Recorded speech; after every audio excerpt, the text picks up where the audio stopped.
everyone! Magluluto pala ako ng bihon. Ito ang mga sangkap ko guys. May chorizo, may chicken, carrots, at mga sarsa guys. At saka repolyo. Ito na guys, magluluto na ako. Nilagay ko na lahat ng mga sangkap guys. At imekos-mekos natin paghalu-haluin yung mga sangkap para umamuyan siya guys. Tapos ilalagay ko na yung chorizo. Panamis-tamis yan sa ating bihon guys. Yan. I-mix natin guys. Pagkatapos ilalagay ko na yung chicken. Halo-halo ulit guys. Yan para masuot yung lasa ng ating mga sangkap. Pagkatapos, lagyan na natin ng pangpalasa, yung toyo, at saka yung asin at bitsin. Yan siya guys, para malasa yung bihon natin guys.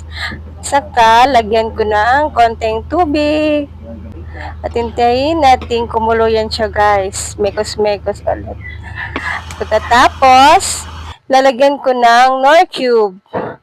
At may ilalagay pa din ako guys yung oyster para manamis-tamis yung ating bihon.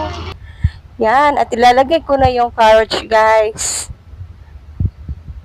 Ihalo-halo ulit natin guys. Hintayin lumambot yung carrots. Halo-halo. Yan guys. Ilalagay ko na yung bihon. Yan. Halo-halo muna guys. Ito kasi ang dadalhin ko mamaya sa aming Christmas party sa school ng anak ko guys. Yan, ito lang ang aking madadala. Mekos-mekos ulit guys. Halo-halo para masuot yung mga lasa sa bihon.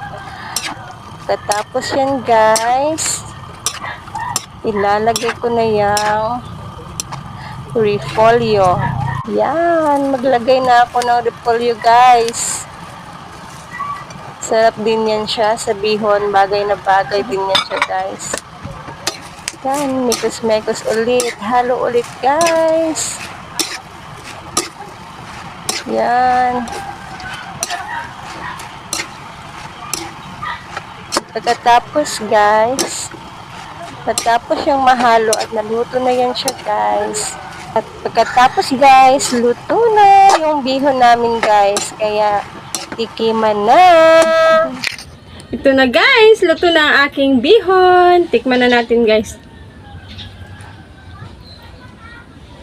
Sarap.